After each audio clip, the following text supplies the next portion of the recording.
जय हिंद साथियों, स्वागत है आपका आपके अपने चैनल विजिट एजुकेशन में। दोस्तों, इस वीडियो में हम लोग भारतीय संविधान की महत्वपूर्ण अनुच्छेदों पर चर्चा करेंगे जो आपकी परीक्षा में बार बार पूछे जाते हैं। तो चलिए साथियों, शुरू करते हैं। पहला है अनुच्छेद नंबर 1। इसमें क्या कहा गया है साथियों? संघ का नाम और राज्य क्षेत्र के बारे में दिया गया है अनुच्छेद 1 में। नेक्स्ट है अनुच्छेद 3 में कहा गया है नए राज्यों का निर्माण और वर्तमान राज्यों की क्षेत्रों, सीमाओं या मौजूदा राज्यों के नाम में परिवर्तन। अगर कोई नया राज्य निर्माण होता है तो और वर्तमान राज्य का क्षेत्र या सीमा अगर आप बढ़ाते या घटाते हैं तो वो अनुच्छेद 3 में दिया गया है। अगला है अनुच्छेद 13। अनुच्छेद 13 में कहा गया है मौलिक अधिकारों को असंगत या उनका अल्पीकरण करने वाली विधियों के बारे में बताया गया है अनुच्छेद 13 में।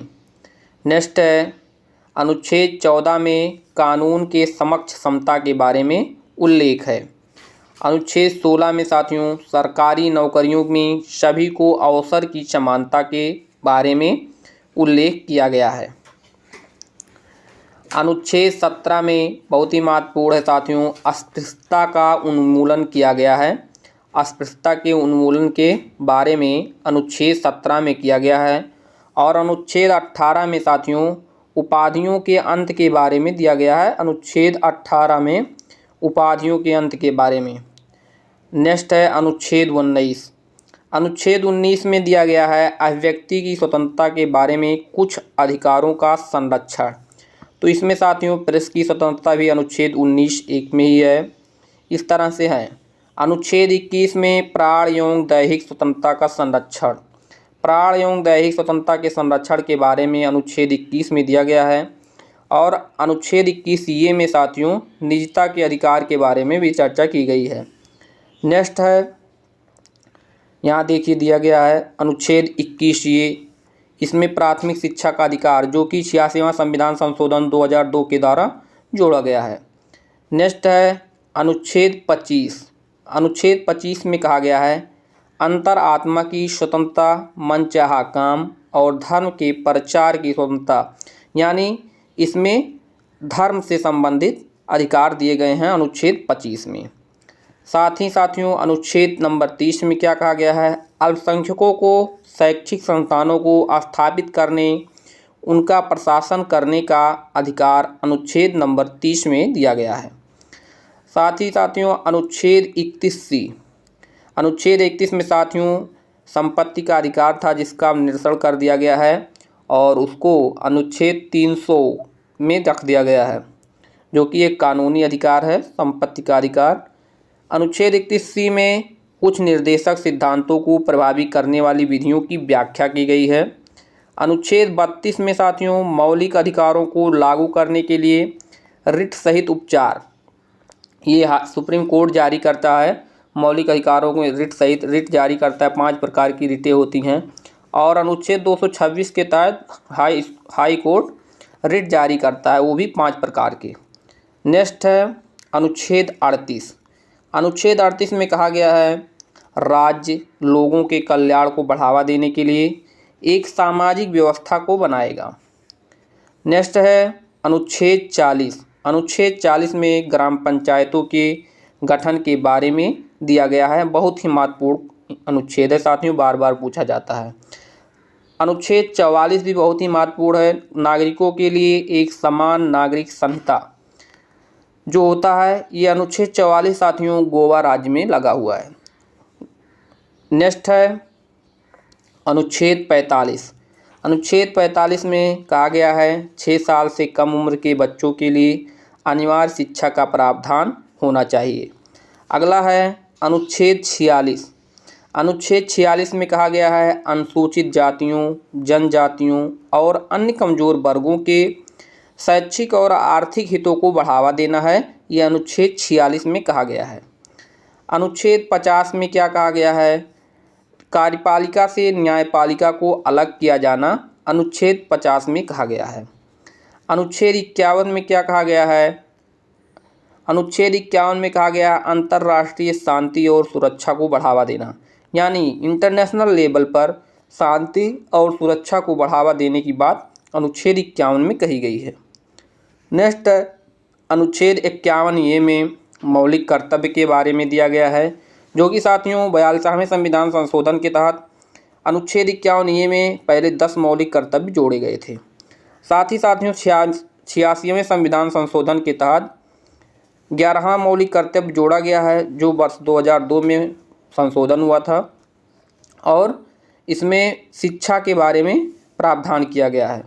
नेक्स्ट है अनुच्छेद 72। अनुच्छेद 72 में कहा गया है साथियों, राष्ट्रपति की शक्तियों जैसे क्षमादान की शक्ति, सजा का निलंबन, कुछ मामलों में सजा को कम करना आदि का प्रावधान है अनुच्छेद 72 में। नेक्स्ट है अनुच्छेद 74। अनुच्छेद 74 में राष्ट्रपति को सहायता और सलाह देने के लिए मंत्रिपरिषद का गठन जो भी होता है।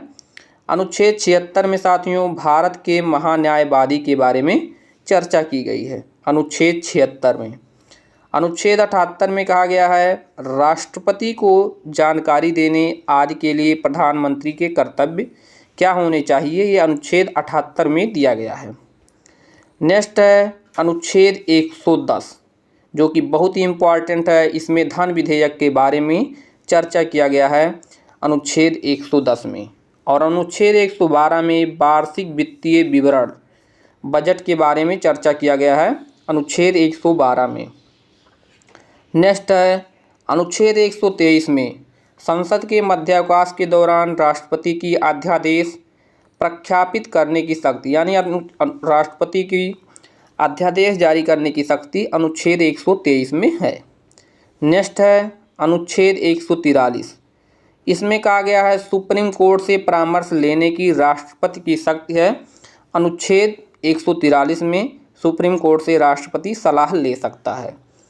अनुच्छेद 148 में कहा गया है भारत के नियंत्रक एवं महालेखा परीक्षक की नियुक्ति के बारे में अनुच्छेद 148 में कहा गया है।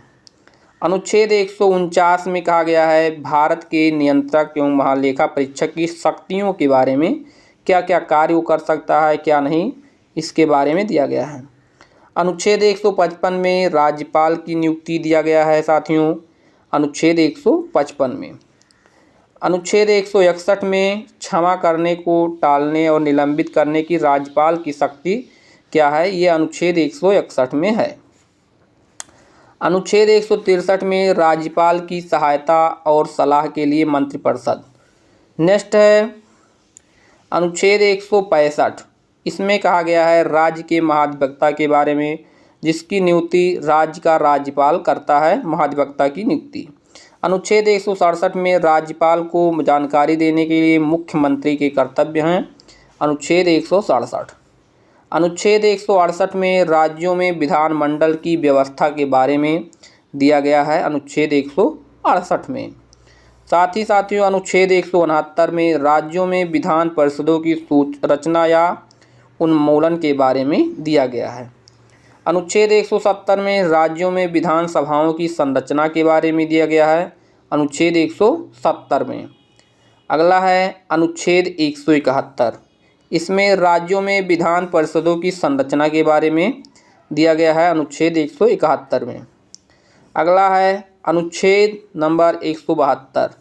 इसमें दिया गया है राज्य विधानमंडलों की अवधि के बारे में उल्लेख किया गया है, अनुच्छेद 172 में। अनुच्छेद 173 में कहा गया है राज्य विधानमंडल की सदस्यता के लिए क्या योग्यता होनी चाहिए, यह है अनुच्छेद 173।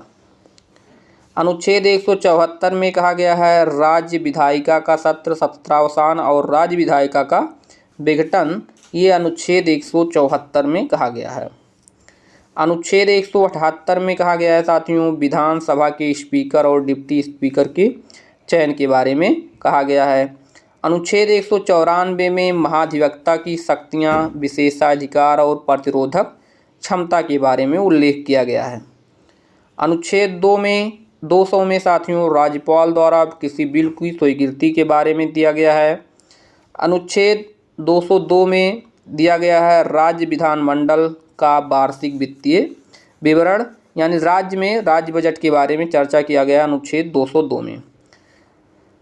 अनुच्छेद 210 में कहा गया है राज्य विधानमंडल में इस्तेमाल की जाने वाली भाषा। क्या भाषा इस्तेमाल की जाती है? अंग्रेजी, हिंदी, उर्दू, जो भी, ये राज्य विधानमंडल में अनुच्छेद 210 में दिया गया है। अनुच्छेद 212 में न्यायालयों को राज्य विधानमंडल की कार्यवाही के बारे में पूछताछ करने का अधिकार नहीं है। अगला है अनुच्छेद 213।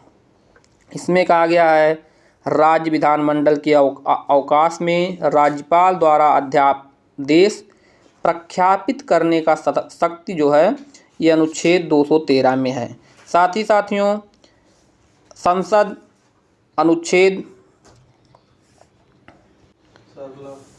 संसद जो है साथियों ये दिया गया है अनुच्छेद 79 में। संसद के बारे में चर्चा की गई है अनुच्छेद 79 में, और राज्यसभा के बारे में चर्चा की गई है अनुच्छेद 80 में, और लोकसभा के बारे में चर्चा की गई है अनुच्छेद 81 में, और राष्ट्रपति की नियुक्ति के बारे में अनुच्छेद 52 में चर्चा की गई है। अगर साथियों वीडियो आपको पसंद आया हो तो लाइक शेयर सब्सक्राइब जरूर करें और अपने दोस्तों के साथ शेयर करें। साथ ही साथियों PDF के लिए आप विजिट एजुकेशन का टेलीग्राम चैनल ज्वाइन कर वहाँ से डाउनलोड कर सकते हैं। धन्यवाद।